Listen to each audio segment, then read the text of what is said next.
찰싹 살이 찢어지는 듯한 파열음이 63층 펜트하우스를 울렸습니다. 38년 키워준 아들의 손이 70세 어머니의 뺨을 후려친 순간이었죠. 어머님, 수술 알아서 잘 받으시고 저희는 한 달 뒤에나 뵐게요. 아들과 며느리는 1억짜리 크루즈 여행을 떠나며 짐짝처럼 그녀를 버렸습니다. 하지만 그들은 몰랐습니다. 그들이 올라탄 호화로운 배에서 샴페인 잔을 부딪힌 바로 그 순간 그 배가 바다 한가운데 떠있는 끔찍한 감옥으로 변할 줄은 말이죠. 지금부터 뺨을 맞은 어머니가 아들에게 돌려주는 가장 통쾌하지만 가장 슬픈 복수의 이야기가 시작됩니다. 오늘도 사연 끝까지 함께 해주세요. 서울 강남의 최고급 아파트 타워 팰리스 63층. 그 거대한 펜트하우스는 그곳에 살고 있는 사람들의 냉기만큼이나 싸늘한 침묵에 잠겨 있었습니다. 바닥부터 천장까지 이어진 통창 너머로 한강의 야경이 보석처럼 깔려 있었죠. 박정숙은 자신의 방 침대 가장자리에 위태롭게 걸터 앉아 있었습니다. 그녀의 손에는 병원에서 받아온 진단서 한 장이 들려 있었어요. 중증 대동맥 판막 협착증, 즉시 타비 시술 필요, 예상 비용 5천만 원. 선명하게 박힌 글자들이 그녀의 눈을 찔렀습니다.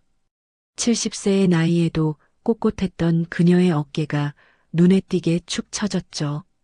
그녀는 30년 전 속초 중앙시장의 작은 전복죽 가게에서 시작해 한상이라는 거대한 식품 기업을 일군 박정숙이었습니다. 하지만 지금 그녀는 실권을 모두 전문 경영인에게 넘기고 아들 강훈의 집에 얹혀 살고 있었죠.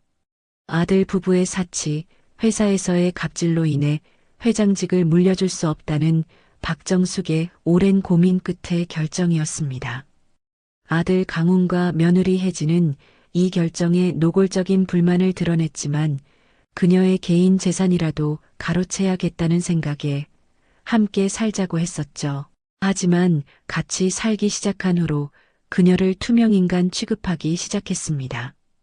박정숙이 진단서를 조심스럽게 접으며 나지막이 중얼거렸습니다. 수술한다고 하면 걱정이나 할라나. 그녀는 무거운 발걸음을 옮겨 거실 쪽으로 향했습니다. 아들 부부의 방 앞에 다다른 순간 안에서 새어나오는 날카로운 목소리에 발걸음이 그 자리에 멎었습니다.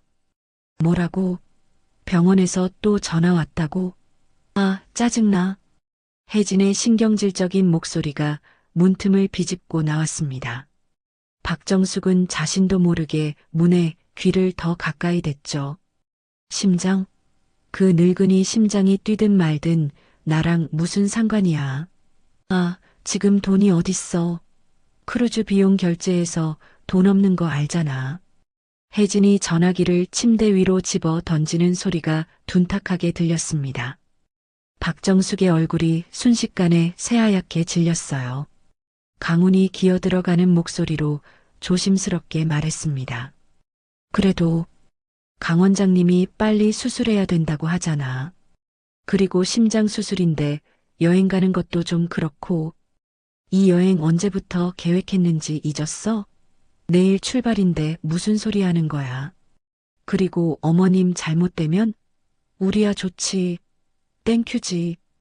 혜진이 손뼉을 탁 치며 웃는 소리가 들렸습니다. 그럼 상속 절차 바로 들어가는 거잖아. 안 그래? 여보, 정신 차려. 괜히 쓸데없는데 돈 쓸 생각 말고 우리 여행 갈 준비나 하라고. 늙은이 수술비로 쓸 돈 있으면 나 샤넬백 신상 나온 거나 하나 더 사줘. 강훈이 여전히 망설이며 대답했습니다. 그래도 혜진아, 엄마가 당신 정말 답답하네. 그 할망구가 꼴딱 죽어야 우리가 사는 거라고. 회장직도 자기한테 안 물려줬잖아. 자긴 억울하지도 않아? 박정숙은 차가운 벽을 짚은 손바닥에 바짝 힘을 주었습니다. 가슴 깊숙한 곳에서 차가운 얼음 덩어리가 치밀어 오르는 것 같았습니다. 30년간 기업을 일군 강철 같던 의지가 산산조각 나는 소리가 들리는 듯 했죠. 알았어, 알았어. 엄마 일은 나중에 생각하고, 일단 여행 준비부터 하자. 강훈의 목소리가 결국 꼬리를 내렸습니다. 박정숙은 조용히 뒤돌아 자신의 방으로 걸어갔습니다. 한 걸음 한 걸음 내디딜 때마다 바닥에 차가운 대리석이 그녀의 심장을 찌르는 것 같았어요. 방에 들어온 박정숙은 서랍 깊숙한 곳에서 낡은 핸드폰을 꺼내 단축번호 1번을 길게 눌렀습니다. 장비서. 네, 회장님. 몸은 좀 괜찮으십니까? 수화기 너머로 충직한 장 비서의 목소리가 들려왔습니다. 수술 준비는 다 됐지? 물론입니다. 회장님 지시만 내리시면 언제든 VIP실에서 바로 진행하겠습니다. 국내 최고의 의료진도 모두 대기 중입니다. 박정숙이 창밖 한강을 싸늘하게 내려다보며 말했습니다. 회장님, 그런데 혹시 아드님께는? 아니야. 아들한테는 아직 아무 말도 하지 마. 내가 직접 할 일이 생겼어. 전화를 끊은 박정숙은 거울 앞에 서서 자신의 모습을 비춰봤습니다. 그리고는 일부러 어깨를 더 구부정하게 만들고 세상에서 가장 불쌍하고 초라한 표정을 지어 보였죠. 마지막 시험을 위한 그녀의 마지막 연기가 시작된 것입니다. 30분 후 박정숙은 거실로 나왔습니다. 넓은 거실에는 강훈과 혜진, 그리고 혜진의 부모인 서연아 부부가 크루즈 여행 팸플릿을 펼쳐놓고 웃음꽃을 피우고 있었습니다. 테이블 위에는 고급 와인과 비싼 안주들이 어지럽게 널려 있었죠. 어머니, 안 주무셨어요? 강훈이 팸플릿에서 눈도 떼지 않고 건성으로 인사했습니다. 혜진이 와인 잔을 보란 듯이 흔들며 신나게 외쳤습니다. 어머님도 이것 좀 보세요. 지중해 크루즈 로열 스위트. 1억이면 정말 거저예요, 거저. 혜진의 어머니인 서연아가 팔짱을 끼며 거들었습니다. 내가 평생 꿈꿨던 여행이잖아. 아이고, 정말 사위 잘 만나서 내가 이런 호사를 누리네. 사부인도 이런 아들, 며느리 두셔서 좋으시겠어요. 박정숙이 팸플릿을 들여다보는 척하며 연습했던 대로 떨리는 목소리를 냈습니다. 강훈아, 엄마가 할 말이 있는데. 강훈이 와인 잔을 내려놓으며 귀찮다는 표정을 숨기지 않았습니다. 네, 뭔데요? 바쁜데 빨리 말씀하세요. 내가 몸이 안 좋아서 급히 수술을 받아야 한다. 심장 수술이라는데. 아, 안 그래도 강 원장님한테 전화 왔어요. 근데 수술 날짜가 저희 여행이랑 겹쳐서 저희가 가볼 순 없을 것 같아요. 죄송해요. 박정숙이 목소리를 애써 더 떨며 계속했습니다. 그런데 내 돈은 지금 다 장기 채권에 묶여 있어서 당장 쓸 수가 없어. 5천만 원만. 5천만 원만 어떻게 해. 안 되겠니? 거실의 모든 소리가 뚝 끊겼습니다.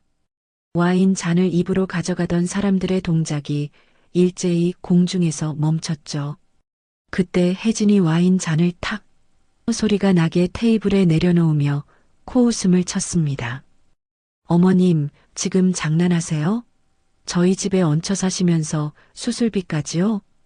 1억 크루즈 대금 내서 지금 돈 없어요. 혜진의 어머니인 서연아가 기다렸다는 듯이 팔짱을 끼며 거들었습니다. 그러게 말이에요. 사부인, 정말 왜 이러세요?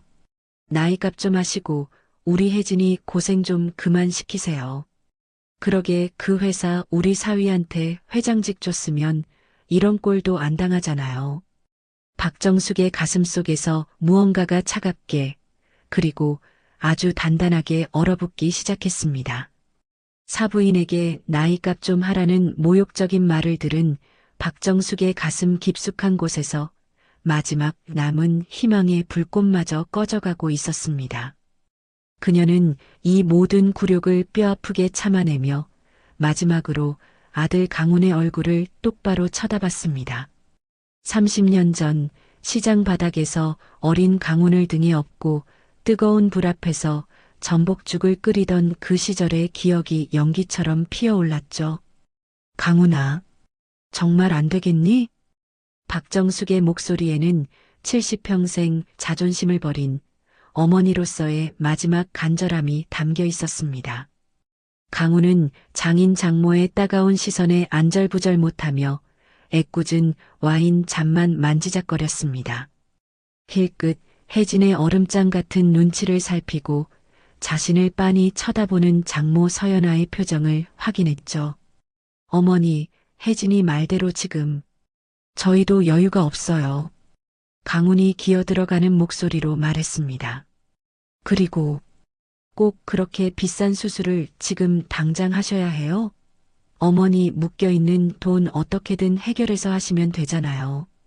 박정숙의 마지막 희망이 산산조각 났습니다. 아들이 5천만 원이 없어서가 아니라 장모와 아내의 체면 때문에 자신을 버린다는 현실이 심장을 찢어놓았습니다. 그녀의 손이 부들부들 떨리기 시작했습니다. 이 집, 이 타워 팰리스. 내가 없었으면 너희가 단 하루라도 이런 데서 살 수 있었을 것 같아. 집 해달라고 할 땐 온갖 효도는 다 하더니 이제 와서 얹혀 산다고? 박정숙이 거실을 둘러보며 울분에 찬 목소리로 외쳤습니다. 어머님, 또 그 소리예요? 지겨워 죽겠네. 그놈의 옛날 이야기. 그럼 등기부등본이라도 한번 떼보시든가요? 이 집 법적으로 깨끗하게 강훈 씨 명의라고요. 혜진이 방금 칠한 손톱을 후 불며 벌레 보듯 박정숙을 쏘아봤습니다. 저희가 어머님한테 빌부터 사는 게 아니라 어머님이 지금 저희한테 얹혀 사시는 거잖아요. 주제 파악 좀 하세요. 네. 장모 서연아가 당장이라도 딸 편을 들며 끼어들었습니다. 맞다, 혜진아. 속상해하지 마. 나이 들면 앞뒤 분간 못하고 저렇게 고집만 세지는 거야. 우리가 이해해야지. 서연아가 박정숙을 위아래로 훑어보며 혀를 끌끌 찼습니다. 사부인, 정말 이러시면 안 되죠. 우리 사위도 사회적 지위가 있는 사람인데 자꾸 이렇게 망신 주시면 어떡해요? 사돈들 앞에서 대놓고 망신을 당한 강훈의 얼굴이 시뻘겋게 달아올랐습니다. 그는 주먹을 불끈 쥐며 자리에서 벌떡 일어섰죠. 어머니, 제발 좀, 그만. 강훈이 이성을 잃고 목청을 높였습니다. 장모님, 장인어른 다 계신 앞에서 이게 뭐 하는 짓이에요? 그만 좀 하시고 방에 들어가세요. 당장. 박정숙도 더 이상 참을 수 없었습니다. 분노에 차서 떨리는 목소리로 외쳤죠. 이 불효막심한 놈. 누가 누구한테 쪽팔리다고 소리를 질러. 박정숙이 강훈의 등짝이라도 내리치기 위해 손을 번쩍 들어 올렸습니다. 70세 노인의 힘없는 손이었지만 30년간 쌓인 배신감이 실린 분노의 손이었습니다. 하지만 그 손은 강훈의 등짝에 닿지 못했습니다. 강훈이 자신을 향해 날아오는 어머니의 손을 거칠게 붙잡았습니다. 어머니, 정말 그만하시라니까. 강훈이 어머니의 가느다란 손목을 우악스럽게 뿌리치는 순간 솟구치는 분노가 그의 이성을 마비시켰습니다. 찰싹! 강훈의 손바닥이 박정숙의 뺨을 세차게 후려치는 살이 찢어지는 듯한 파열음이 거실 전체에 울려 퍼졌습니다. 모든 것이 정지된 것 같았습니다. 박정숙은 충격으로 휘청거리며 그대로 바닥에 주저앉았습니다. 얼얼하다 못해 불이 붙은 것 같은 뺨을 감싸쥐었죠. 믿을 수 없다는 눈으로 제 아들을 바라봤습니다. 70평생 이런 굴욕은, 이런 고통은 처음이었습니다. 거실은 죽음 같은 정적에 휩싸였습니다. 테이블에서 굴러떨어진 와인 잔이 쨍그랑 하고 깨지는 소리만 요란하게 들렸죠. 강훈도 자신이 무슨 짓을 했는지 깨닫고 그 자리에 얼어붙었습니다. 그 끔찍한 침묵을 깬 것은 혜진이었습니다. 혜진이 짜증이 확 난다는 듯이 긴 한숨을 내쉬었습니다. 아, 진짜. 사람 기분 좋게 여행 가려는데 재수 없게. 별일도 아니구만. 혜진이 보란 듯이 명품 핸드백을 챙겨 들고 일어섰습니다. 여보, 짐이나 마저 싸. 공항 늦겠어. 서연아도 딸을 따라 일어서며 혀를 찼습니다. 그러게 말이야. 혜진아, 이런 걸로 기분 상하지 마. 우리 딸 좋은 여행 가서 기분 확 풀자. 서연아는 바닥에 주저앉은 박정숙을 짐짝처럼 내려다보며 고개를 저었습니다.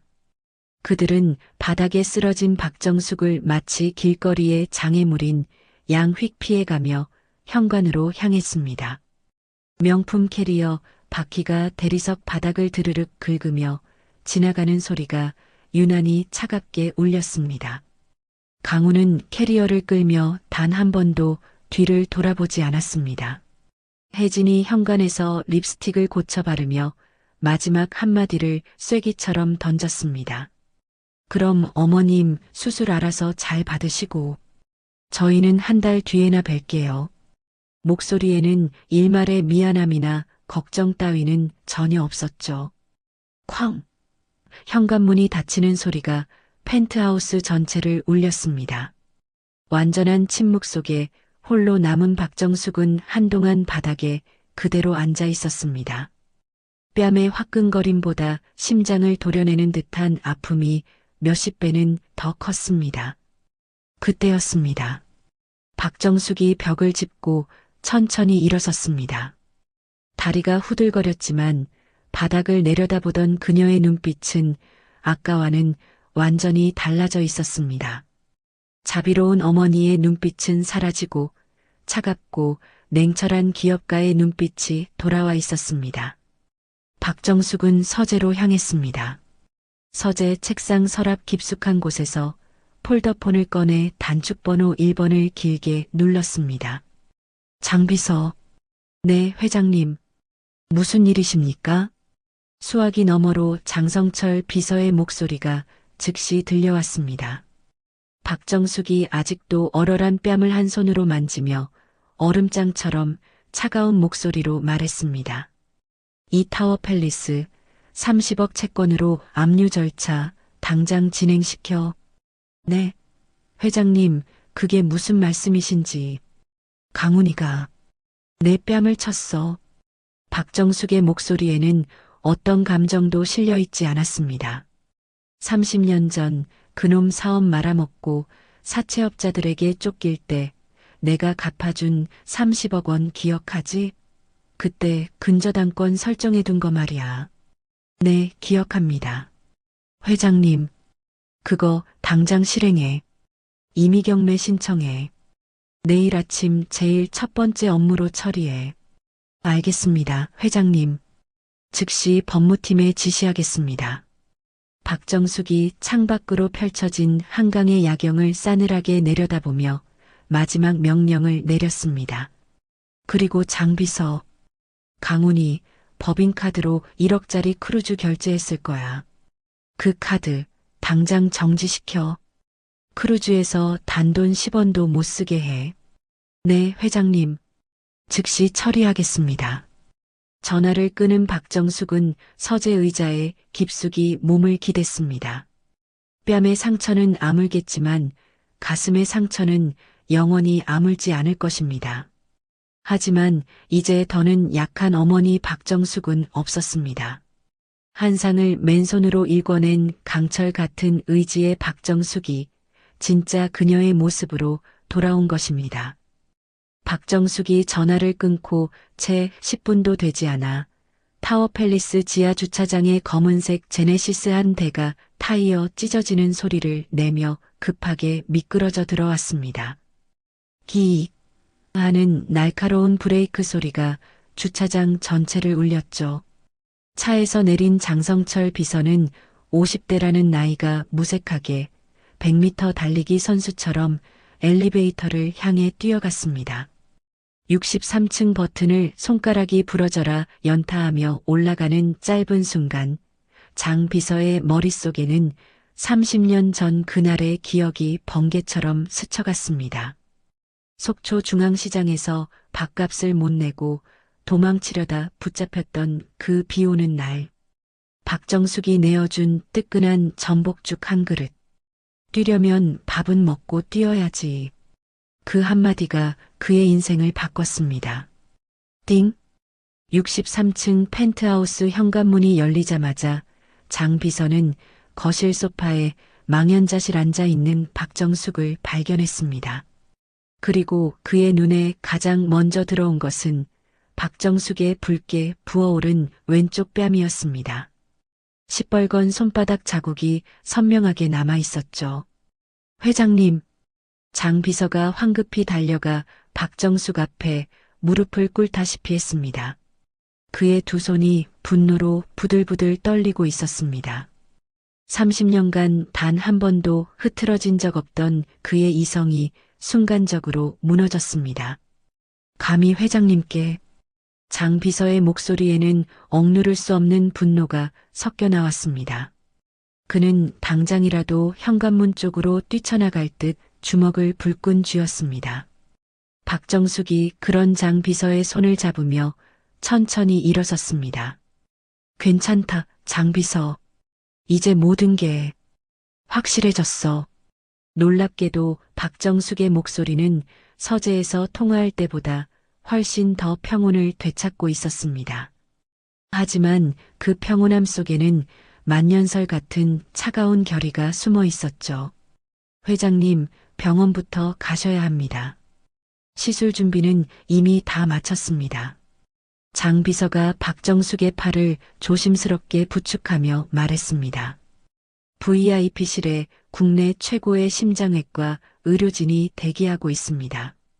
지금 바로 가시죠. 박정숙이 고개를 끄덕이며 핸드백을 집어들었습니다. 거실 거울을 지나치며 부어오른 제 뺨을 무심하게 한번 쳐다봤습니다. 그래, 가자. 이제부터 할 일이 아주 많아. 그녀의 걸음걸이에는 30년 전 시장 바닥에서 전복죽을 끓이던 그 강인함이 그대로 되살아나고 있었습니다.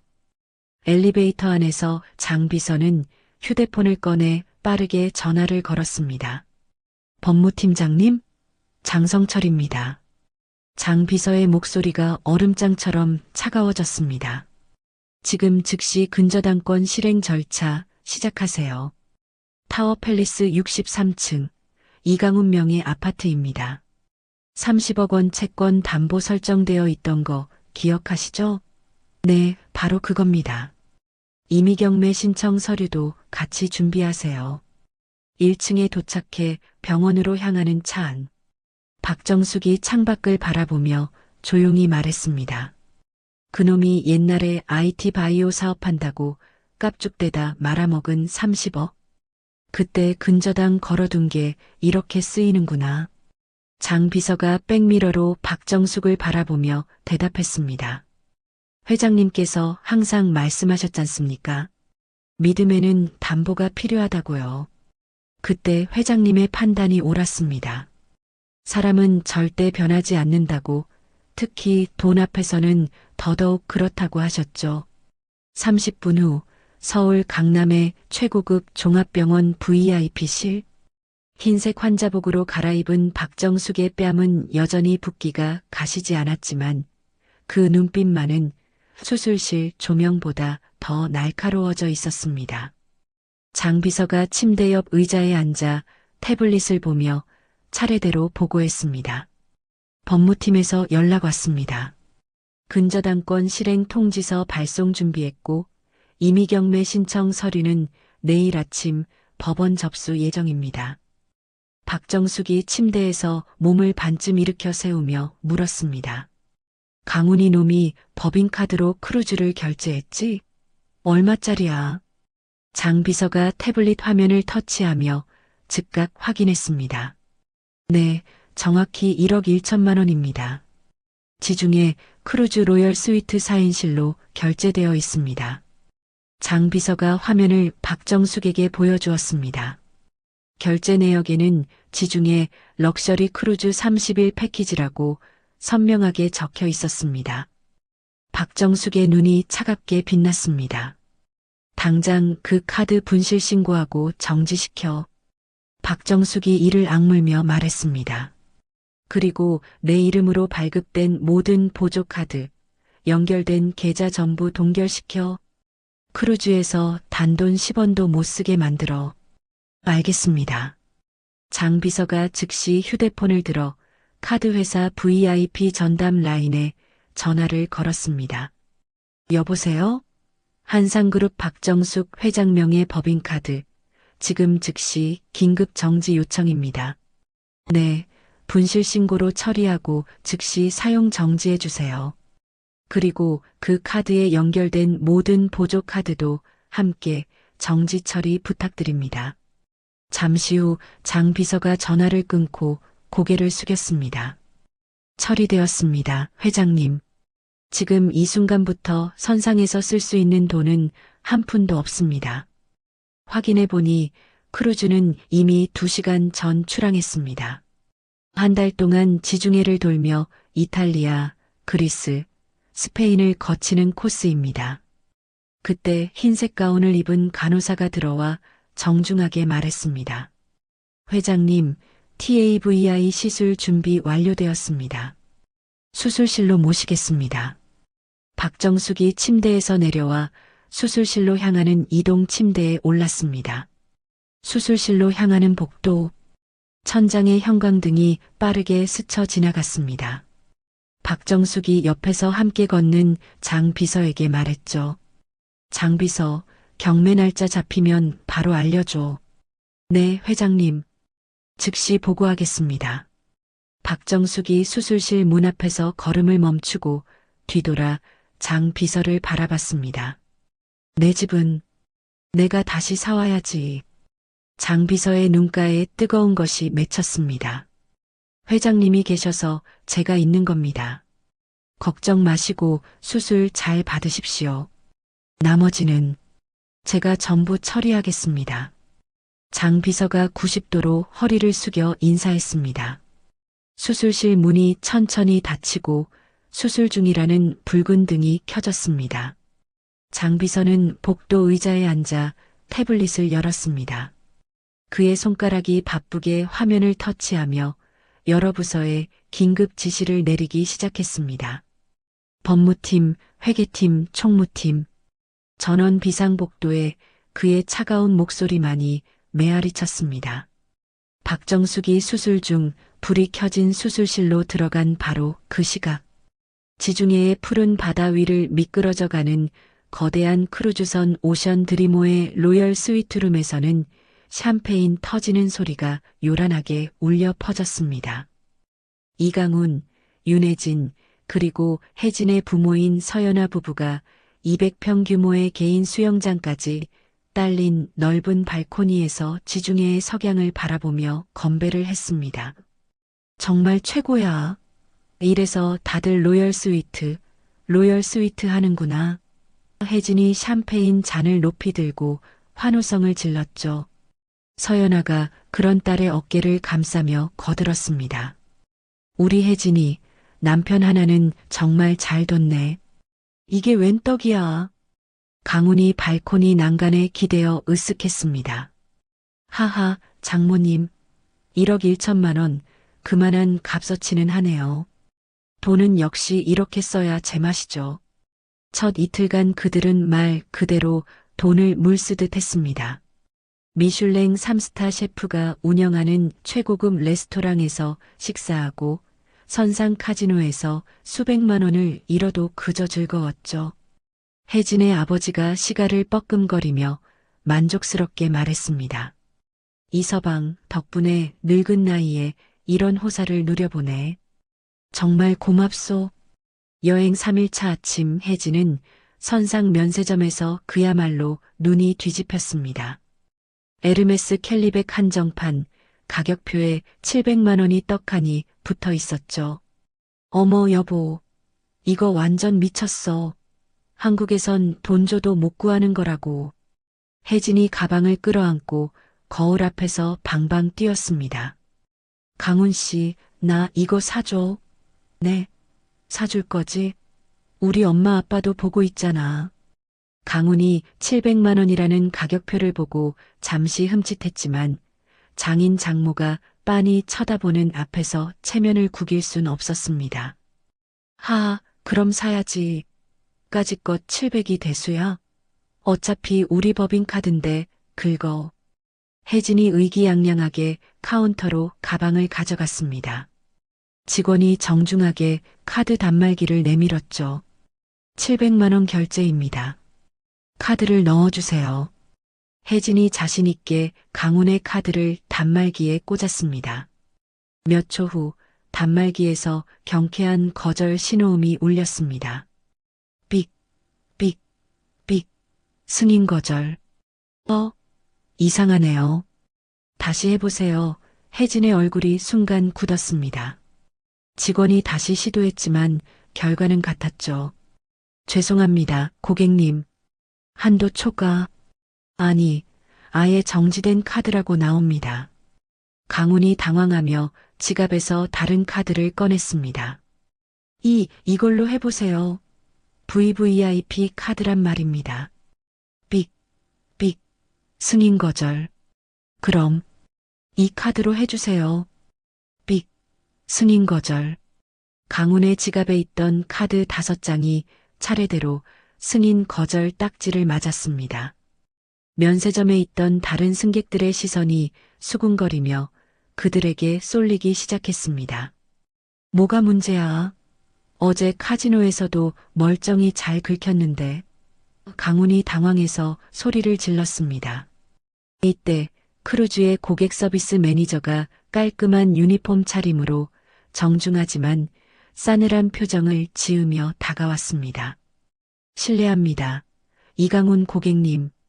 현재 고객님 명의로 등록된 모든 카드가 한국의 카드사로부터 분실 신고로 접수되어 전부 정지된 것으로 확인됩니다. 네, 분실 신고라니요?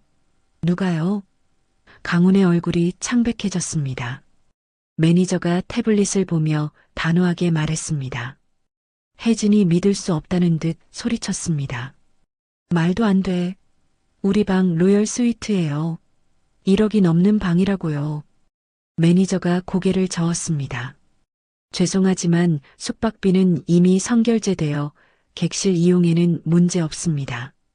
하지만 지금 이 순간부터 모든 유료 서비스 이용이 불가능합니다. 미슐랭 레스토랑 모든 주류 구매, 카지노, 스파, 그리고 모든 기양지 관광 상품 이용이 전부 불가능합니다. 고객님께서는 오직 3층의 메인 뷔페 식당만 무료로 이용 가능하십니다. 그 순간 서연아의 얼굴이 시뻘겋게 달아올랐습니다. 그녀가 강훈의 뺨이라도 칠 기세로 소리쳤죠. 이게 무슨 망신이야.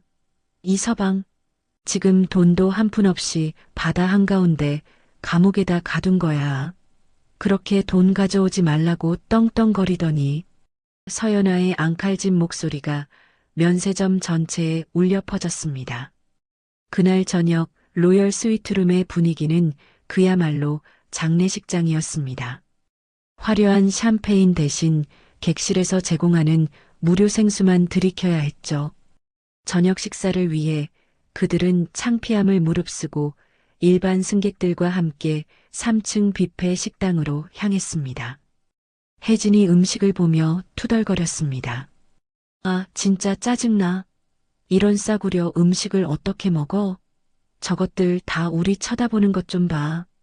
다른 승객들이 고급 레스토랑으로 향하는 것을 보며 네 사람의 얼굴은 상대적 박탈감으로 일그러졌습니다.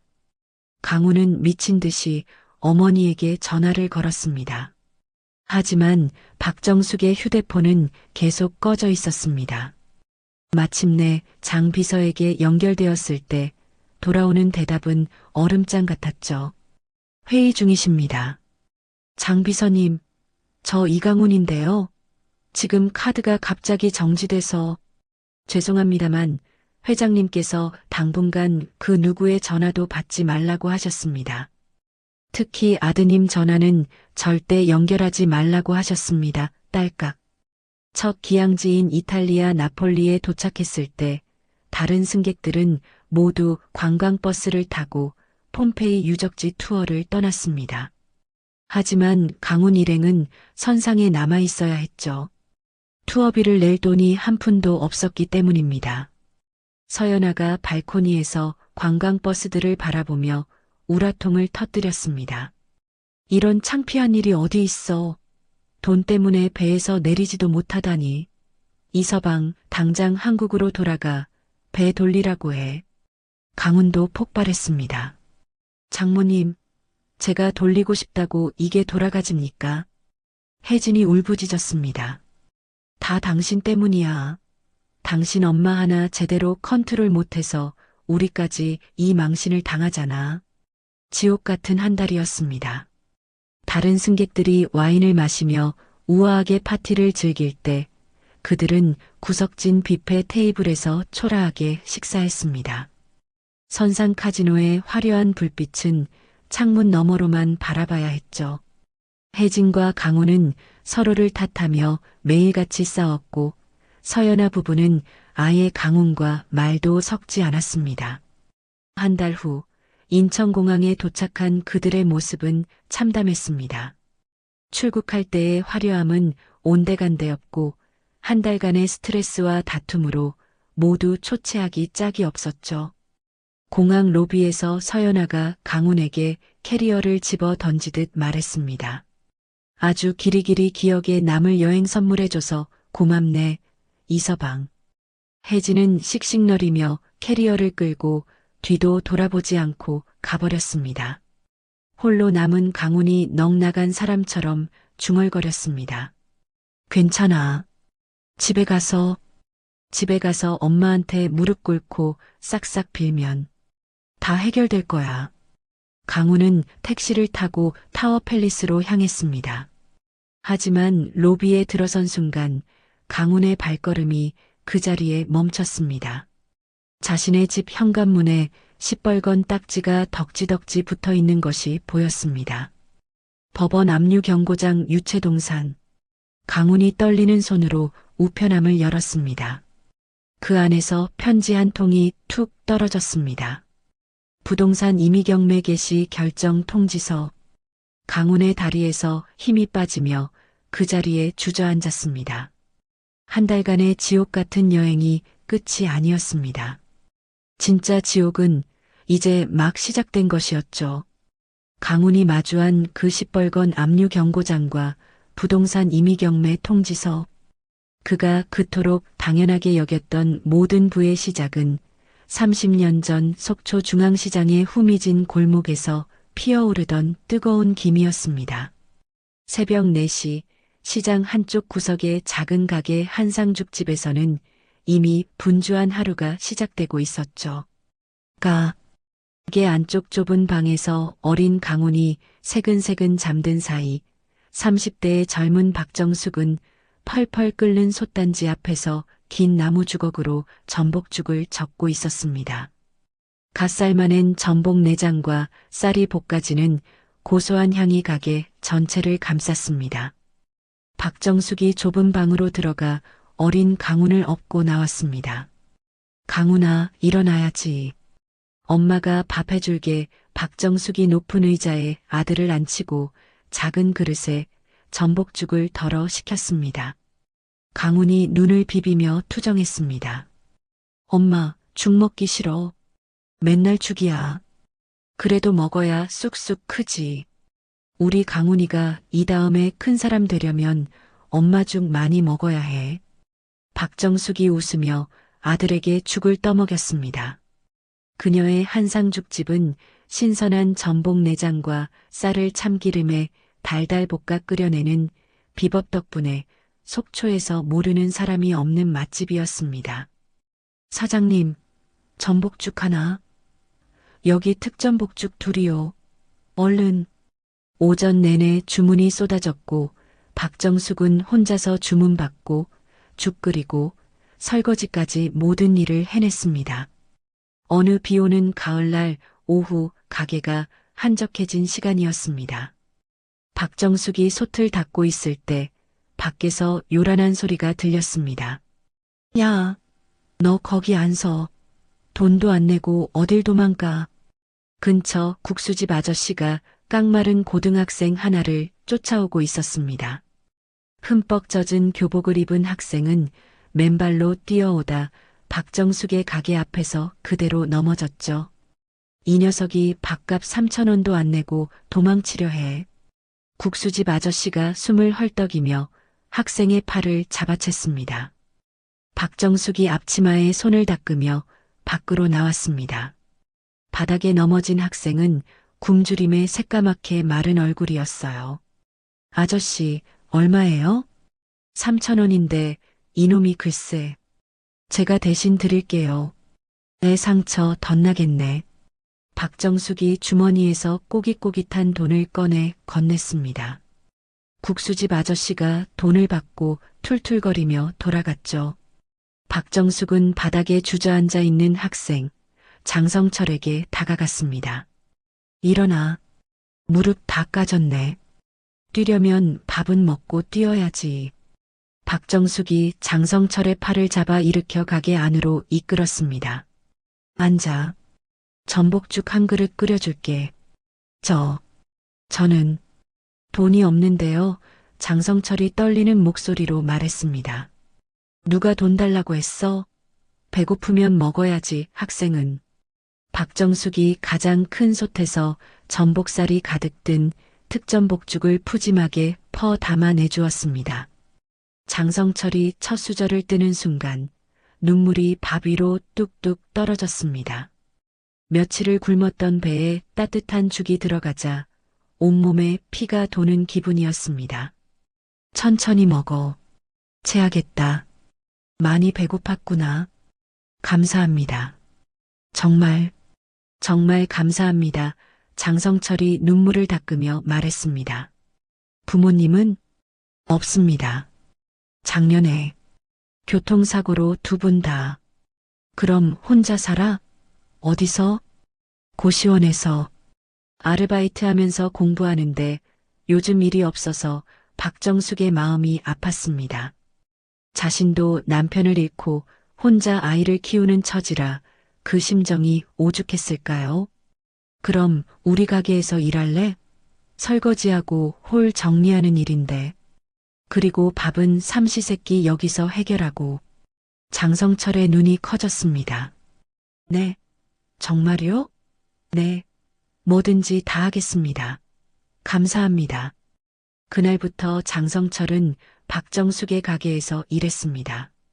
학교가 끝나면 곧장 가게로 달려와 새벽부터 밤늦게까지 설거지, 청소, 재료 손질까지 닥치는 대로 했죠. 박정숙은 그런 장성철을 친아들처럼 돌봤습니다. 겨울에는 두꺼운 옷을 사입히고 성적표를 받아오면 용돈을 쥐어주며 격려했습니다. 몇 년 후 한상죽집은 전국적인 맛집이 되었습니다. 박정숙은 한상식품이라는 공장을 세워 전복죽을 레토르트 제품으로 만들어 전국 마트에 납품했죠. 한상 전복죽은 그야말로 대박을 쳤습니다. 한상은 순식간에 중견식품 기업으로 성장했고 박정숙은 속초를 떠나 서울에 본사를 차렸습니다. 같은 해 장성철은 서울대 법학과에 수석으로 합격했습니다. 합격 통지서를 들고 가게로 뛰어와 박정숙을 끌어안고 펑펑 울었죠. 사장님, 저 붙었어요. 수석이래요. 우리 성철이가 해냈구나. 장하다. 박정숙도 장성철을 부둥켜 안고 함께 눈물을 흘렸습니다. 서울대 졸업 후 장성철은 사법고시 1차에도 거뜬히 합격했습니다. 하지만 2차 시험을 준비하던 중 그는 박정숙을 찾아왔습니다. 회장님, 저 사법고시 포기하고 회장님 곁에서 일하고 싶습니다. 이놈아, 그게 무슨 소리야? 내 꿈이 판사 되는 거였잖아. 제 꿈은 회장님께 보답하는 겁니다. 한상에서 회장님을 도와 이 기업을 더 크게 만들고 싶습니다. 장성철은 그렇게 박정숙의 비서가 되어 한상의 법무와 경영을 총괄하게 되었습니다. 반면 친아들 강우는 전혀 다른 길을 걸었습니다.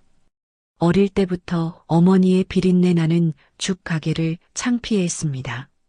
엄마, 나 친구들한테 우리 가게 이야기하기 싫어.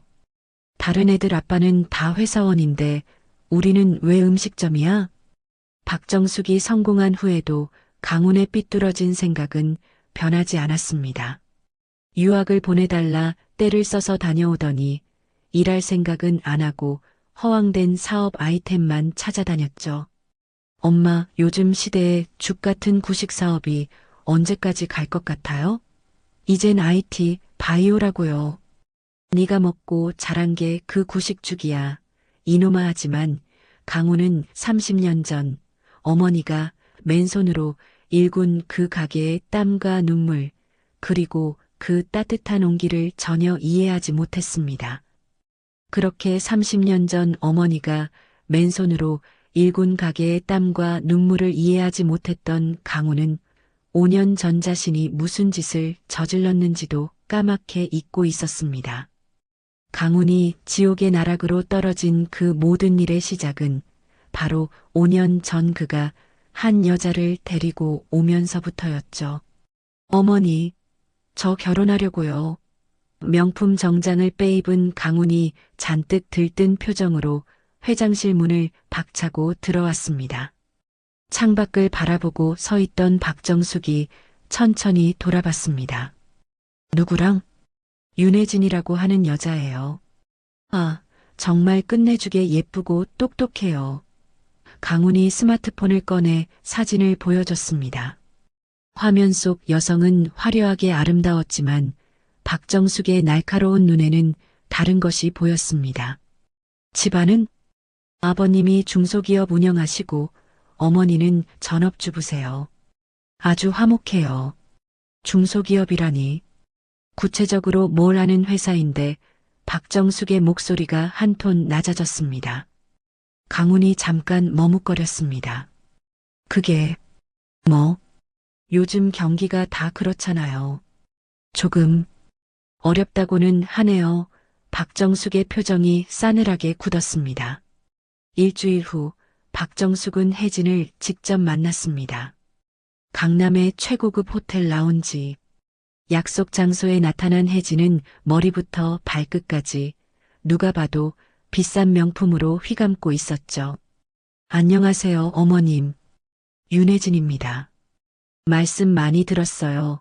혜진이 상냥하게 인사했지만 박정숙은 그녀의 눈동자 안에서 빠르게 돌아가는 계산기를 똑똑히 읽었습니다. 앉아요. 차 마셔요. 감사합니다. 어머, 이 호텔 정말 좋네요. 샹들리에 좀 봐. 저희 아버지도 예전에 사업 잘 될 땐 여기 VVIP셨대요. 혜진이 호들갑을 떨며 주변을 둘러봤습니다. 대화가 이어질수록 박정숙의 우려는 확신이 되었습니다. 혜진의 입에서는 명품 신상, 다음 주 갈 파리 여행, 미슐랭 레스토랑 이야기만 쏟아졌습니다. 아들 강훈에 대한 진지한 애정이나 미래에 대한 고민은 눈곱만큼도 찾아볼 수 없었죠. 혜진 씨, 우리 강훈이 어디가 그렇게 좋았어요? 어머, 클럽에서 만났는데요. 강훈 씨가 그날 제가 좋아하는 돔 페리뇽을 5병이나 시켜주는 거예요. 정말 젠틀맨이시더라고요. 한눈에 반했죠. 박정숙의 미간이 깊게 패였습니다. 그날 저녁 박정숙은 강훈을 불렀습니다. 강훈아, 난 그 여자와의 결혼 반대다. 왜요? 혜진이가 뭘 어쨌다고요? 예쁘고 착하기만 한데. 강훈이 버럭 소리를 질렀습니다. 너를 사랑하는 게 아니라 내 돈을 좋아하는 거야. 30년을 넘게 사람만 봐온 내 눈을 믿어. 어머니는 왜 맨날 제 일에 간섭하세요? 제가 좋다는데 뭐가 문제예요? 안 돼. 저는 무조건 혜진이랑 결혼할 거예요. 강훈이 테이블을 주먹으로 치며 일어났습니다. 어머니가 끝까지 반대하면 혜진이랑 같이 나가 죽어버릴 거라고요. 진짜로. 박정숙은 깊은 한숨을 내쉬었습니다. 제 자식이 이런 막다른 말을 내뱉는 모습에 가슴이 미어졌습니다. 정말 그렇게까지 하고 싶어? 네. 혜진이는 제 목숨이에요. 걔 없으면 저 못 살아요. 결국 자식 이기는 부모 없었습니다. 박정숙은 항복했죠. 와, 정말요? 어머니, 감사합니다. 대신 조건이 있어. 신혼집은 내가 해주마. 타워팰리스 63층 펜트하우스, 어떠냐?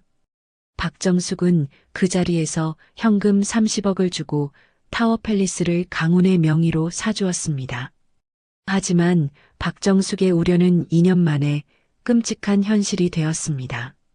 어느 날 밤 강훈에게서 울음 섞인 전화가 걸려왔습니다. 어머니, 흐흑, 저 큰일 났어요. 또 무슨 일이야? 제가 사업 투자를 했는데 30억을 다 날렸어요. 박정숙이 전화기를 꽉 쥐었습니다. 무슨 사업인데? IT 바이오 융합 사업이라고.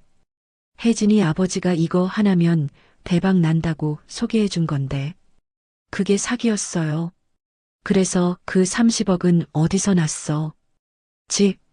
집을 담보로 사채를 썼어요.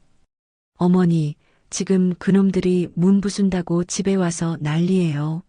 무서워 죽겠어요. 박정숙이 즉시 타워팰리스로 차를 몰았습니다. 펜트하우스 현관 앞에는 험악한 인상의 사내 셋이 문을 발로 차고 있었습니다.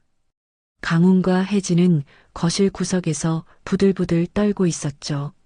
당신들 누군데 남의 집에서 행패야. 박정숙이 사내들을 매섭게 쏘아보며 말했습니다. 누구긴. 이 집주인한테 30억 빌려준 채권자다. 이 할머니야. 당신은 뭔데? 내가 이놈 어미다. 내 아들 빚. 내가 갚지. 박정숙의 목소리에는 한치의 주저함도 없었습니다. 하지만 당신들, 내 아들한테 손끝 하나라도 댔으면 각오해. 돈만 받으면 될 것을 어디 와서 겁박질이야. 박정숙의 기세에 사채업자들이 오히려 주춤했습니다. 다음 날 오전 박정숙은 약속대로 30억 원 현금을 준비해 사채업자들에게 건넸습니다. 이제 내 아들 앞에 다시는 나타나지 마. 한 번만 더 눈에 띄면 당신들 이 바닥에서 발 못 붙이게 할 줄 알아. 사태가 수습된 후 박정숙은 한상 본사 회의실로 강훈을 불렀습니다. 그 자리에는 장 비서와 법무팀장이 배석해 있었죠. 강훈아, 앉아라. 강훈이 어머니의 싸늘한 표정에 바짝 긴장했습니다. 어제 내가 갚아준 30억, 그거 공짜 돈 아니다. 박정숙이 서류 뭉치 2개를 강훈 앞으로 툭 밀었습니다. 당연히 갚아야 할 빚이다. 법무팀장이 서류를 설명했습니다.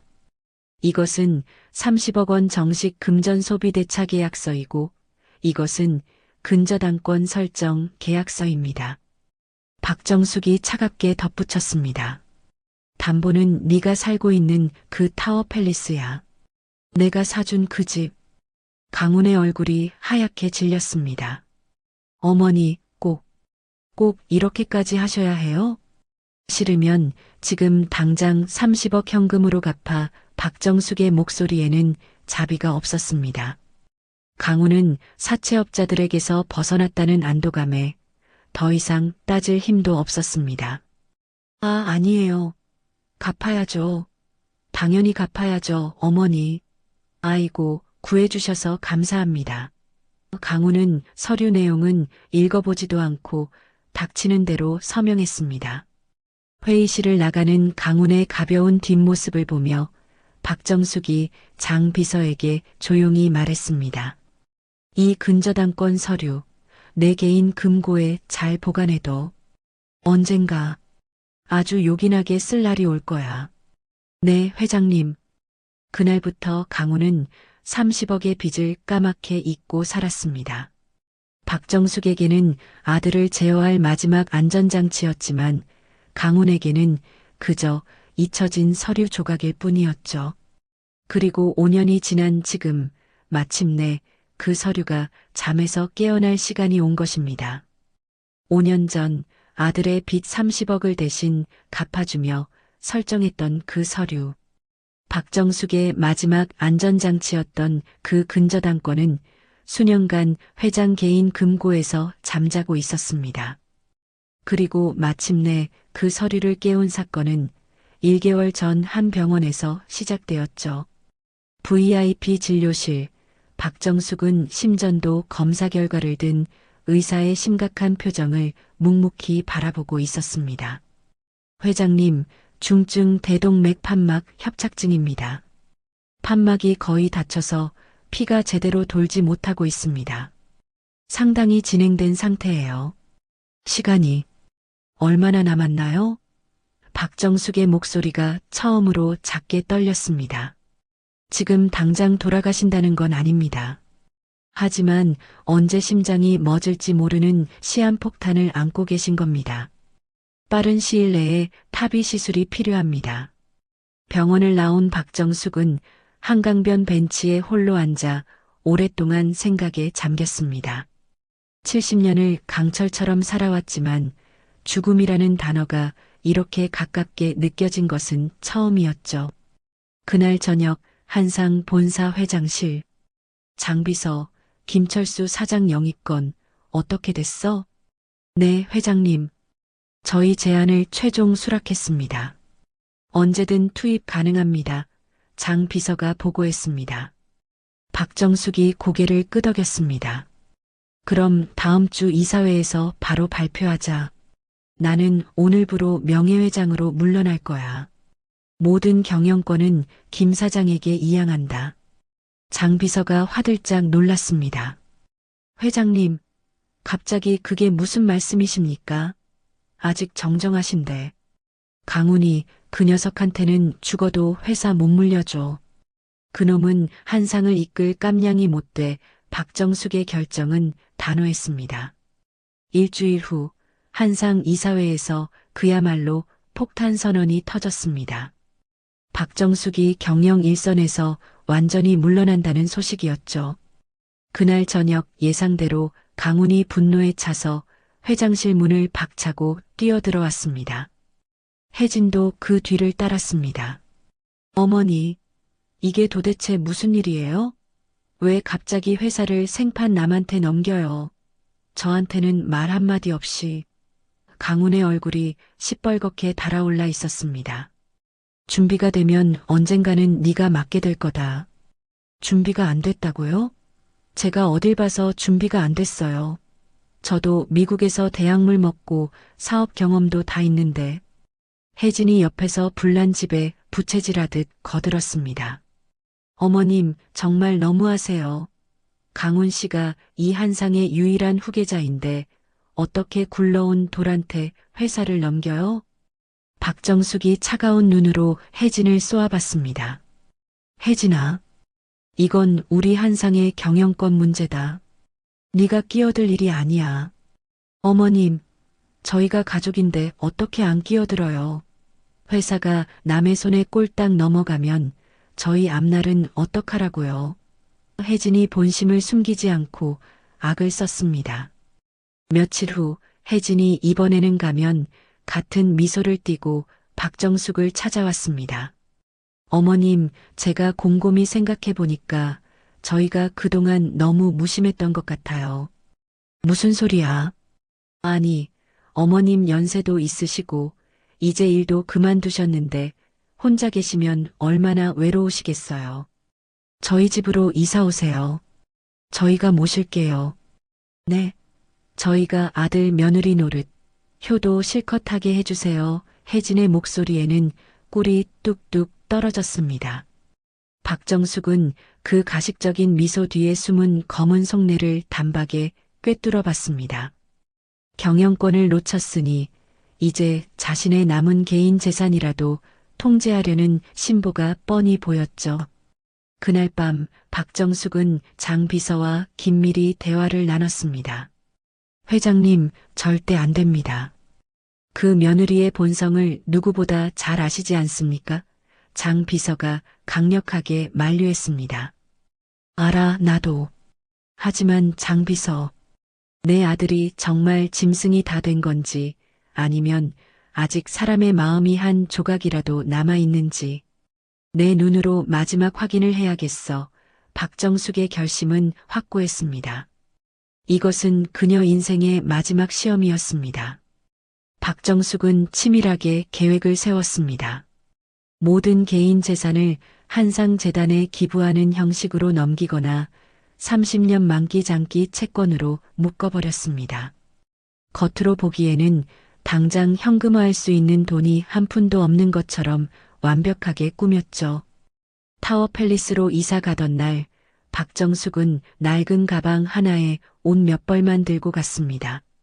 30년간 기업을 호령하던 회장의 모습은 온데간데 없고 그저 돈 없고 힘없는 초라한 노인의 모습이었습니다. 어머님, 아이고 환영해요. 이 방 쓰시면 돼요. 혜진이 세상 다시 없을 효부처럼 자기적인 웃음으로 맞이했습니다. 하지만 합가 생활은 정확히 3일 만에 지옥으로 변했습니다. 혜진의 본색이 드러나는 데는 그리 오랜 시간이 걸리지 않았죠. 어머님, 정말 죄송한데 식기를 좀 따로 쓰셔야겠어요. 아무래도 연세가 있으시니까 위생상 문제가 있을 수 있어서요. 혜진이 박정숙 전용이라며 플라스틱 그릇과 컵을 내밀었습니다. 아, 그리고 어머님, 방에서 냄새가 좀. 환기를 자주 시켜도 될까요? 박정숙의 방에는 방향제가 뿌려지고 공기청정기가 24시간 돌아갔습니다. 강우는 더했습니다.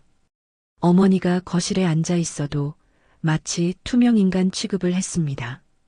혜진아, 오늘 저녁 뭐 먹을까? 스테이크 시켜 먹을까?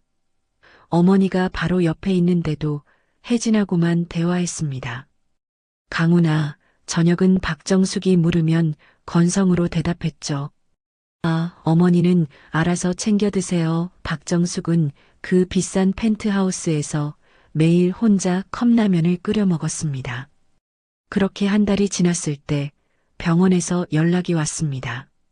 회장님, 시술 날짜를 잡아야 합니다. 더 이상 미룰 수 없습니다. 그날 저녁 박정숙은 아들에게 어떻게 말해야 할지 깊이 고민했습니다. 아니, 정확히는 아들이 제 어미의 수술비 5천만 원을 기꺼이 내줄 마음이 있는지 마지막으로 확인하고 싶었습니다. 거실로 나가려던 박정숙은 강훈과 혜진의 방문 앞에서 저도 모르게 발걸음을 멈췄습니다. 안에서 들려오는 또렷한 대화가 그녀의 마지막 희망마저 산산조각 냈습니다. 뭐라고? 병원에서 또 전화 왔다고? 아, 짜증나. 그 늙은이 심장이 뛰든 말든 나랑 무슨 상관이야. 혜진의 앙칼진 목소리였습니다. 잘못되면? 우리야 좋지. 땡큐지. 그럼 상속 절차 바로 들어가는 거잖아. 안 그래? 박정숙의 가슴에 마지막 비수가 꽂혔습니다. 30년간 키운 아들이 제 어미의 죽음을 기다리고 있었습니다. 그 순간 박정숙은 깨달았습니다. 이것이 마지막 시험의 때라는 것을. 아들이 정말 짐승이 되었는지 아니면 아직 사람의 마음이 남아있는지. 박정숙은 조용히 자신의 방으로 돌아가 거울 앞에서 세상에서 가장 불쌍하고 초라한 표정을 연습했습니다. 그리고 30년 모정에 대한 마지막 시험을 치르기 위해 거실로 향했습니다. 5천만 원 수술비 요청. 그 시험의 결과는 아들이 휘두른 차가운 손바닥과 뺨을 태우는 고통스러운 손바닥 자국이었습니다. 강훈이 타워 팰리스 현관문 앞에서 부동산 임의 경매 개시 결정 통지서를 발견하고 망연자실했던 그날로부터 2달의 시간이 흘렀습니다. 그리고 오늘 서울 서초구 법원 경매장은 그야말로 인산인해를 이뤘습니다. 오늘 물건이 진짜 백이죠. 타워팰리스 63층 펜트하우스가 경매로 나오다니. 감정가 30억인데 30억에만 낙찰받아도 최소 10억은 먹는 장사예요. 부동산 투자자들과 중개업자들의 눈이 탐욕으로 번들거렸습니다. 오전 10시 경매 시작 직전. 경매장 뒤편의 문이 열리고 박정숙이 천천히 걸어 들어왔습니다. 휠체어 따위는 없었죠. 2달 전 심장 시술을 성공적으로 마친 그녀는 70세의 나이가 믿기지 않을 만큼 꼿꼿한 자세로 또각또각 구두 소리를 내며 입장했습니다. 값비싼 소재의 깔끔한 정장 차림, 흐트러짐 없는 헤어스타일. 그 모습은 얹혀 살던 늙은이가 아니라 한상을 일군 회장 박정숙 그 자체였습니다. 장 비서가 그녀의 옆을 든든하게 지켰습니다. 회장님, 이쪽 중앙 자리에 앉으시죠. 박정숙이 자리에 앉자 주변 사람들이 수군거렸습니다. 저 할머니는 누구야? 포스가 장난 아닌데? 경매관이 단상에 올라서서 마이크를 잡았습니다. 자, 지금부터 모두가 기다리신 물건 번호 222400 서울 강남구 타워팰리스 63층 펜트하우스 감정가 30억 원 경매를 시작하겠습니다. 경매관이 호가를 시작하려던 바로 그 순간 경매장 뒤쪽 문이 쾅 하고 거칠게 열리며 누군가 비틀거리며 뛰어들어왔습니다. 안 돼. 멈춰. 그거 우리 집이야. 내 집이라고. 초라하다 못해 비참한 행색의 강훈이었습니다. 한 달간의 지옥 같던 크루즈 여행과 그 후 2달간의 노숙 생활로 그는 완전히 다른 사람이 되어 있었습니다. 덥수룩한 수염에 구겨질 대로 구겨진 얇은 점퍼 차림. 완벽한 빚쟁이의 몰골이었죠. 경매장이 순간 술렁였습니다. 저 사람은 또 뭐야? 어디서 거지 하나가 들어왔네. 미친 사람 아니야? 경비 어딨어? 경매관이 당황하며 소리쳤습니다. 저분 누구십니까? 당장 끌어내세요. 경매 진행 방해하시면 안 됩니다. 강훈이 경비원들의 손을 뿌리치며 경매장 앞쪽으로 뛰어나왔습니다. 이건 무효야. 우리 엄마가. 강훈이 발버둥 치는 순간 경매장 중앙에 앉아 있는 박정숙을 발견했습니다. 어머니가 왜 여기 계세요? 강훈이 믿을 수 없다는 표정으로 박정숙을 바라봤습니다. 박정숙은 아들에게 눈길조차 주지 않았습니다. 그저 얼음장 같은 표정으로 단상만 바라볼 뿐이었죠. 경매관이 강훈을 무시하고 다시 경매를 속행했습니다. 자, 소라는 잠시 잊으시고 호명가 25억 원부터 시작하겠습니다. 25억, 26억, 27억 5천. 호가가 무섭게 올라갔습니다. 강훈은 그 자리에 주저앉아 넋이 나간 듯 그 광경을 바라봤습니다. 안 돼. 자, 29억 5천, 29억 5천. 더 없으십니까? 호가가 29억 5천에서 멈췄습니다. 29억 5천 카운트합니다. 하나, 둘. 바로 그때였습니다. 경매가 시작된 이래 단 한 번도 미동조차 않던 박정숙이 천천히 자신의 번호판을 들어 올렸습니다. 그녀의 차갑고 또렷한 목소리가 경매장 전체를 울렸습니다. 31억. 경매장이 순간 얼어붙었습니다. 감정가 30억을 1억이나 넘겨 부른 입찰이었습니다. 네, 31억. 31억 나왔습니다. 더 없으십니까? 경매관이 흥분해서 외쳤지만 아무도 그 가격에 응찰하지 않았습니다. 31억 1회, 31억 2회. 강훈이 절망적인 표정으로 박정숙을 향해 기어가기 시작했습니다. 어머니, 제발. 탕, 탕, 탕. 경매봉이 울리는 소리가 강훈의 절규를 덮어버렸습니다. 낙찰 106번 박정숙님께 31억 원에 낙찰되었습니다. 박정숙이 자리에서 일어나 낙찰 확인 서류를 받으러 단상으로 향했습니다. 그 순간 강훈이 미친 듯이 달려들어 박정숙의 바짓가랑이를 붙잡고 늘어졌습니다. 어머니, 어머니, 어떻게 저한테 이럴 수가 있어요? 제가 개였습니다. 짐승이었습니다. 잘못했어요. 네. 강훈의 처절한 울부짖음이 경매장 바닥에 울렸습니다. 집만은 제발. 저 진짜 갈 곳이 없어요. 혜진이도 떠났단 말이에요. 어머니, 제발. 박정숙이 걸음을 멈추고 자신의 다리에 매달린 아들을 벌레 보듯 차갑게 내려다봤습니다. 그 눈빛에는 더 이상 한 톨의 모성이나 연민도 남아있지 않았습니다. 넌 내 아들이 아니야. 얼음처럼 차가운 목소리였습니다. 넌 그저 30년 전 내게 30억을 빚지고 갚지 않은 파렴치한 채무자일 뿐이다. 강훈이 무릎을 꿇은 채 울부짖었습니다. 어머니, 제발 한 번만 용서해 주세요. 네. 박정숙이 왼쪽 뺨을 손으로 한번 쓸어 만졌습니다. 그리고 그 뺨, 30년 키워준 어미의 뺨을 네가 감히 때린 값이다. 31억으로도 모자라. 그때 장 비서가 나타나 강훈의 팔을 잡아 거칠게 일으켜 세웠습니다. 이강훈 씨, 이제 그만 일어나시죠. 회장님 가시는 길 막지 마시고. 장 비서님은 내 사정 알잖아요. 제발 어머니께 말씀 좀. 회장님의 결정은 번복되지 않습니다. 장 비서가 강훈을 경매장 밖으로 끌고 나가며 작은 봉투 하나를 그의 주머니에 쑤셔 넣었습니다. 이게 뭐예요? 강훈이 떨리는 손으로 봉투를 열어보니 100만 원짜리 수표 5장이 들어 있었습니다. 그리고 그 밑에는 혜진이 이미 도장을 다 찍은 이혼 합의서 사본이 들어 있었죠.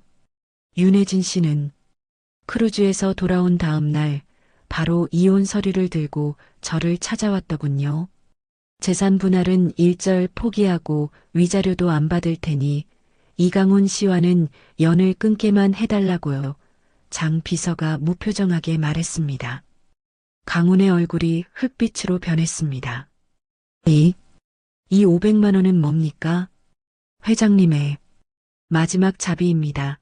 장 비서가 차가운 목소리로 덧붙였습니다. 다시는 회장님 눈앞에 나타나지 마십시오. 이것마저 빼앗기고 싶지 않다면. 강훈이 500만 원과 이혼 서류가 든 봉투를 손에 쥔 채 경매장 앞바닥에 그대로 주저앉았습니다. 펜트하우스도 아내도 어머니도 모든 것을 한순간에 잃었습니다.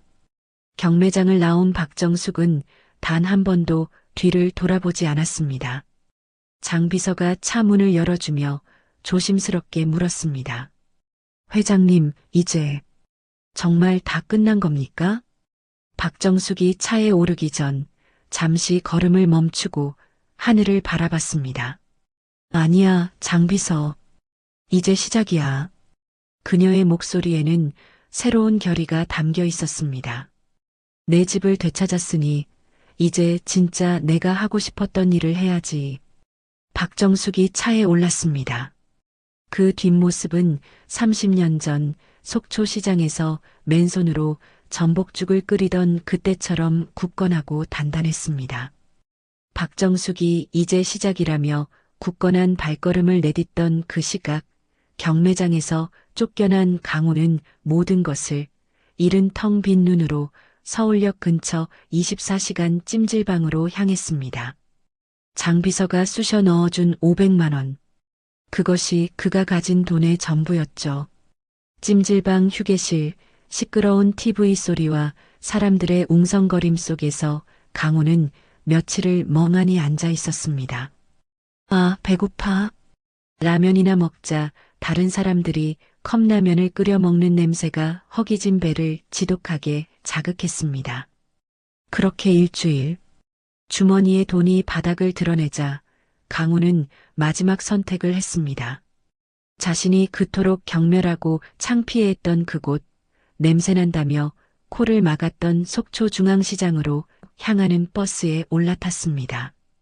30년 만에 다시 찾은 속초중앙시장은 여전히 비린내와 짭조름한 바다 냄새, 고소한 음식 냄새가 뒤섞여 있었습니다. 어머니의 한상죽집이 있던 자리를 기억을 더듬어 찾아 헤맸습니다. 하지만 그 자리에는 이제 한상 역사기념관이라는 번듯한 2층짜리 건물이 서 있었습니다. 기념관 입구에는 30년 전 젊은 어머니가 뜨거운 솥단지 앞에서 전복죽을 젓던 모습을 재현한 밀랍 인형이 전시되어 있었습니다. 한상그룹의 위대한 시작, 이곳 한상죽집에서부터라는 안내판이 금빛으로 빛나고 있었죠. 강우는 그 기념관 앞 차가운 계단에 그대로 주저앉았습니다. 내가 정말 바보였구나. 강훈이 마른 손으로 얼굴을 감쌌습니다. 어린 시절 어머니의 앞치마에서 나는 전복죽 냄새가 창피해서 코를 막고 도망 다녔던 기억이 떠올랐습니다. 우리 엄마는 회사 다녀 친구들에게 버럭버럭 소리를 지르며 거짓말했던 것도 생각났습니다. 그때 엄마가 끓여주던 그 죽 한 그릇, 그거 한 번이라도 맛있게 먹어줬더라면 강훈의 메마른 눈에서 뜨거운 눈물이 본물 터지듯 흘러내렸습니다.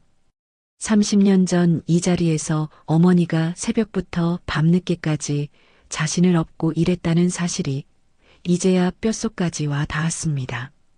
그 따뜻한 죽 한 그릇에 어머니의 인생과 사랑이 전부 담겨 있었는데 자신은 그것을 냄새난다며 거부했습니다. 밤이 깊었지만 강우는 일어날 힘이 없었습니다. 차가운 11월의 칼바람이 얇은 점퍼를 파고들었지만 뼛속까지 시린 마음의 추위가 더 매서웠습니다. 다음 날 아침 기념관 앞 계단에서 웅크리고 잠든 강훈을 누군가 흔들어 깨웠습니다. 이강훈 씨 꿈에서도 듣기 싫었던 낯익은 목소리. 강훈이 천천히 눈을 떴습니다. 칼 같은 정장 차림의 장 비서가 자신을 싸늘하게 내려다보고 있었습니다. 장 비서님?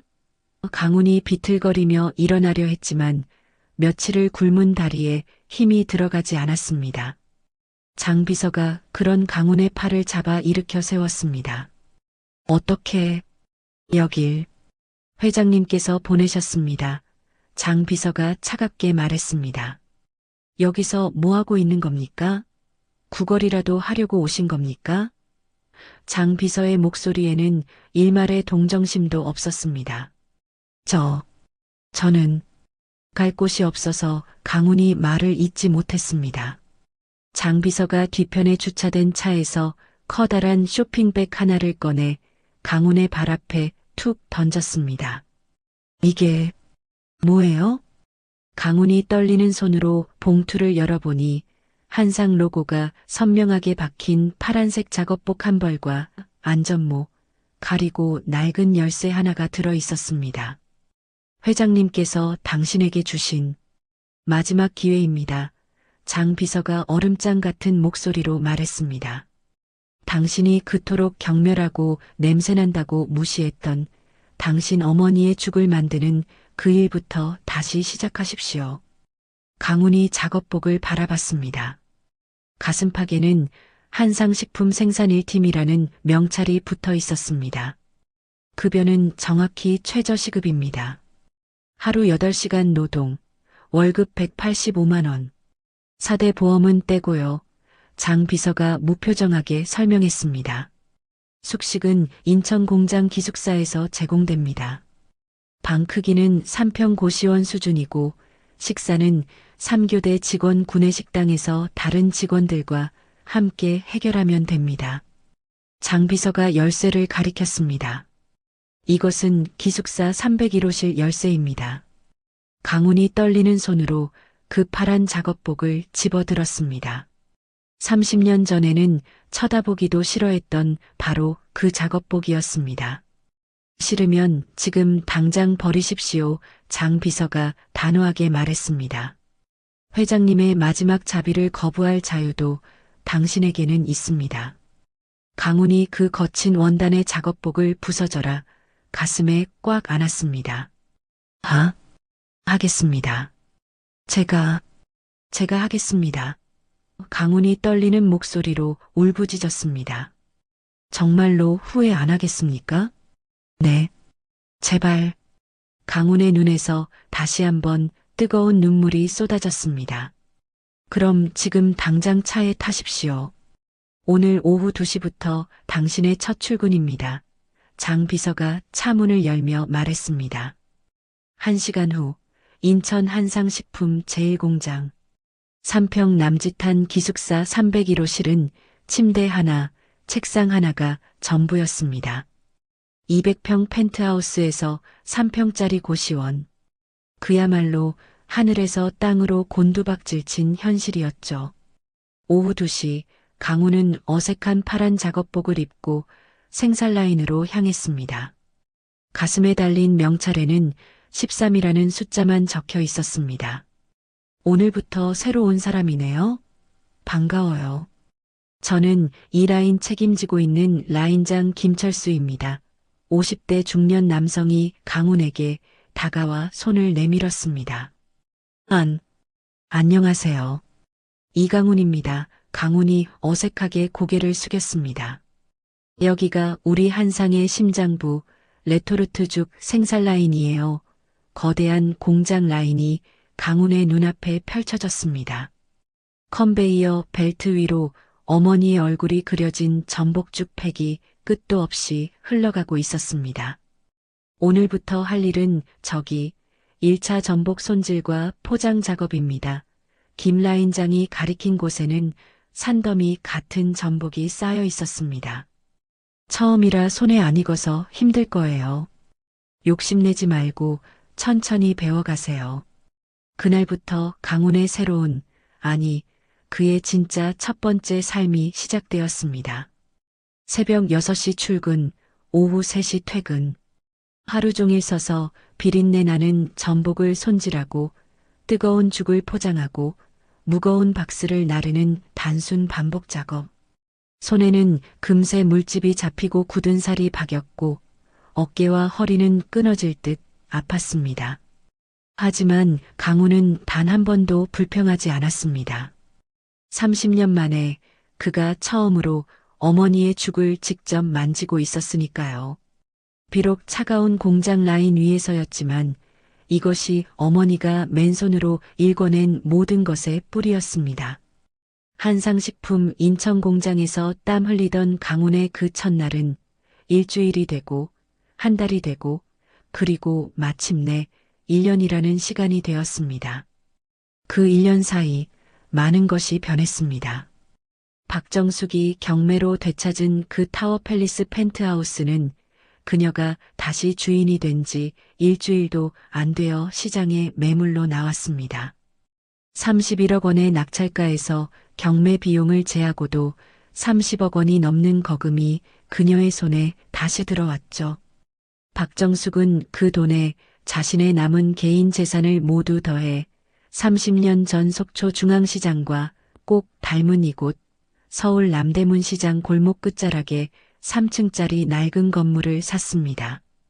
그리고 그곳에 한상 나눔의 집이라는 간판을 내걸었습니다.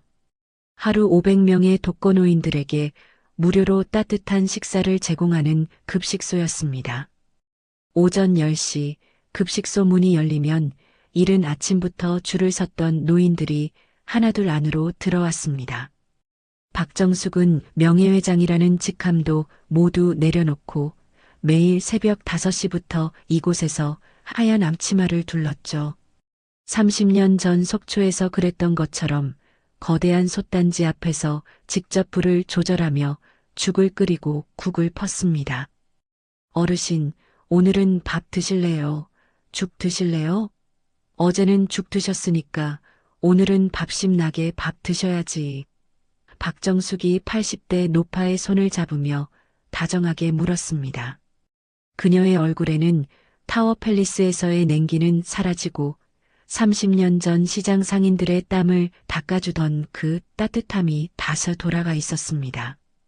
죽으로 줘요. 이빨이 시원찮아서 밥은 영. 네, 그럼요.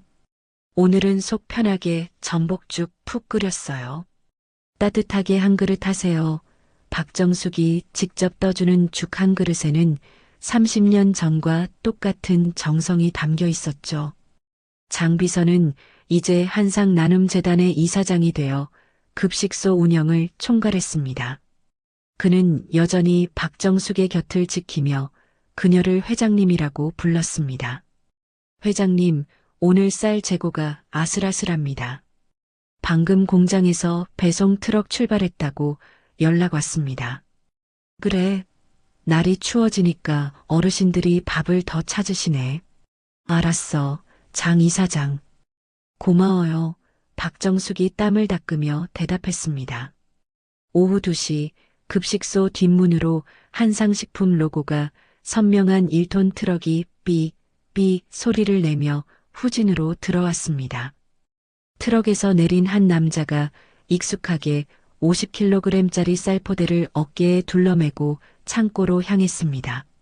그 남자는 1년 전의 강훈이 아니었습니다. 1년간의 고된 육체 노동으로 어깨는 떡 벌어지고 팔뚝은 단단해져 있었죠.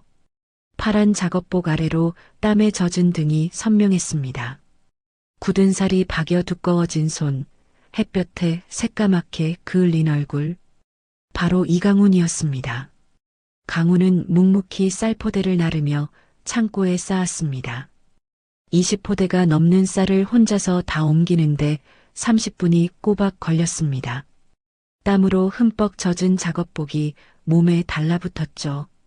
박정숙은 급식소 주방 창문 너머로 1년 만에 처음으로 아들의 모습을 지켜보고 있었습니다. 저렇게 땀 흘리는 아들의 모습은 70평생 처음 보는 것이라 마음이 복잡했습니다. 강훈은 1년간 한상 공장에서 단 하루도 결근하지 않았습니다. 새벽 6시 출근, 오후 3시 퇴근. 칼 같은 스케줄을 한 번도 어기지 않았죠. 처음에는 피가 나고 물집이 잡혔던 전복 손질도 이제는 공장 전체에서 그를 따라올 사람이 없을 만큼 숙련공이 되었습니다. 그리고 3개월 전 그는 생산팀에서 배송팀으로 자원했습니다. 급여는 똑같았지만 전국 각지의 마트와 급식소를 돌아다니며 제품을 배송하는 더 고된 일이었습니다. 그가 자원한 이유는 단 하나, 이렇게 한 달에 한 번이라도 어머니가 일하는 급식소에 쌀을 배달하며 그 모습을 멀리서라도 볼 수 있는 유일한 기회였기 때문이죠. 모든 배송을 마친 강훈이 트럭으로 돌아가려 할 때 주방 창문 너머로 박정숙과 정면으로 눈이 마주쳤습니다. 1년 만에 그 뺨을 때렸던 날 이후 처음으로 어머니와 직접 마주한 순간이었습니다.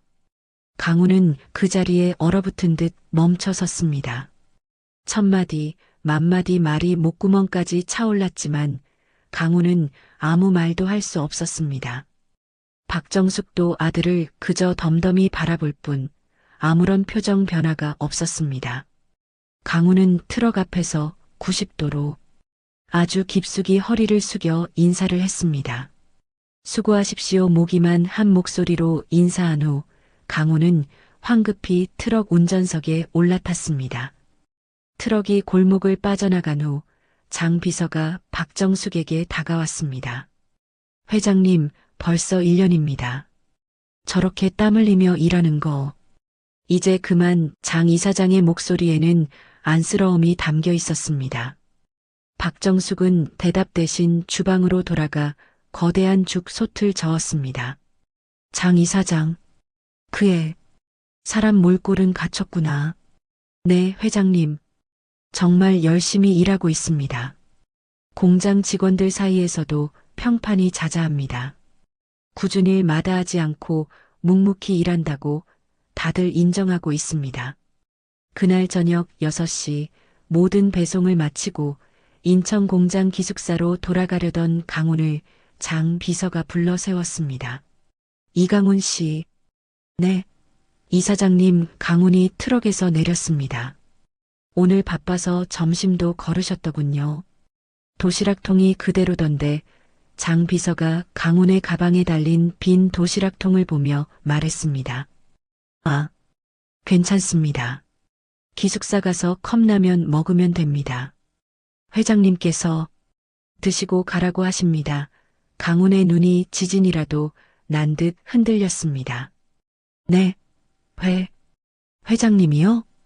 들어가시죠.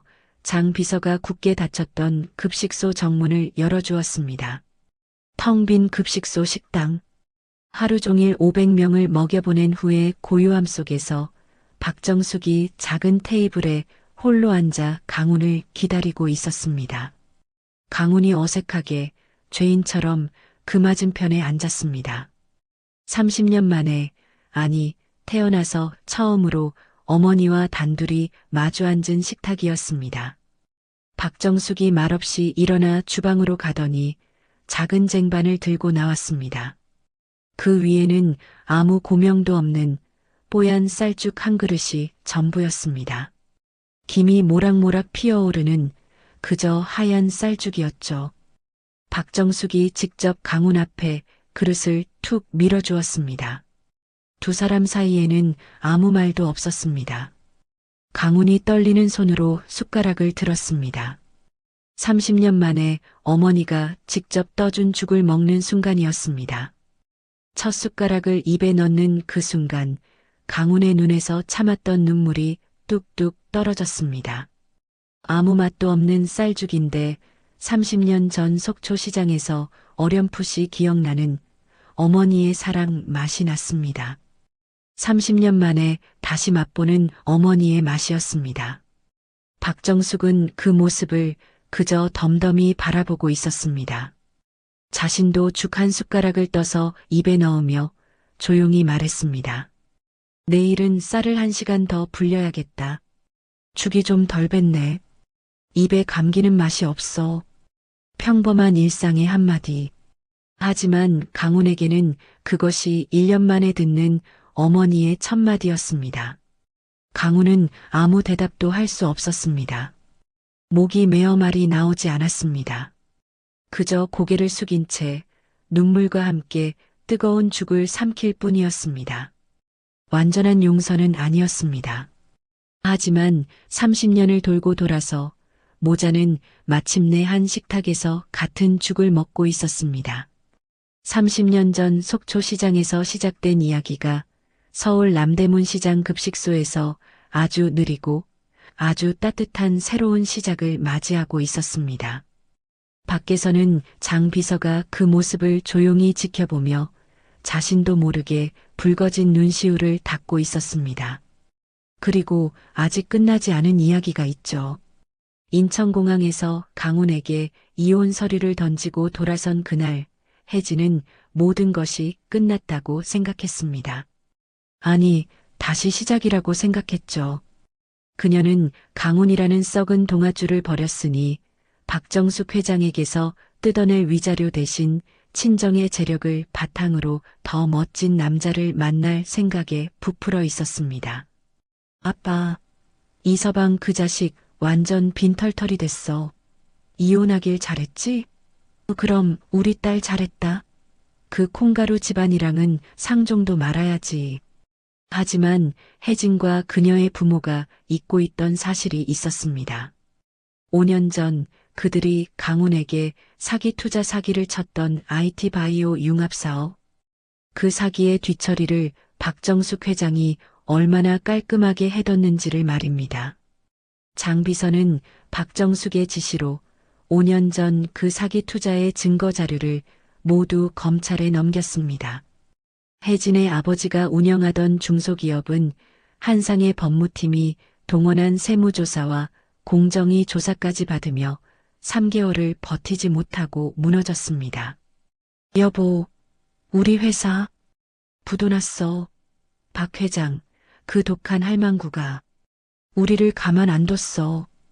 혜진의 아버지가 절규했습니다. 집은 차압당하고 명품 가방은 사채업자들이 모두 쓸어갔습니다. 서연아는 사부인에게 늙은 값 좀 하라고 쏘아붙이던 기세는 온데간데 없이 지하상가 식당에서 설거지를 하게 되었죠. 그리고 1년 후 강남의 한 허름한 2층 네일샵. 혜진이 초보 2만 5천 원이라고 적힌 팻말 앞에서 고객의 발톱에 매니큐어를 칠하고 있었습니다. 화려했던 그녀의 손은 거칠어져 있었고 마스크 위로 드러난 눈에는 도끼만 남아 있었죠. 아, 손님, 좀 가만히 계세요. 자꾸 움직이시면 엇나가잖아요. 그녀가 손님에게 짜증을 냈습니다. 그때 네일샵 창밖으로 한상식품 로고가 선명한 1톤 트럭이 쌀을 싣고 골목을 지나가는 것이 보였습니다. 혜진은 자기도 모르게 그 트럭을 멍하니 바라봤습니다. 재수 없어. 그녀는 트럭이 사라진 곳을 향해 낮게 욕설을 뱉고는 다시 고개를 숙여 손님의 발톱에 집중했습니다. 껍데기만 남은 그녀의 삶은 그 냄새나는 죽가게에서 시작된 한 상의 그림자에서 결코 벗어날 수 없었습니다. 오늘 이야기 어떠셨나요? 혹시 끝까지 함께 해주신 분이 계시다면 잘 들었다고 댓글 하나만 남겨주세요. 여러분에게도 따뜻하고 빛나는 날들이 찾아올 거예요. 구독과 좋아요는 다음 이야기를 이어가는 큰 힘이 됩니다. 지금까지 오늘도 사연이었습니다. 더 깊고 따뜻한 이야기로 다시 찾아뵐게요. 편안한 하루 보내세요.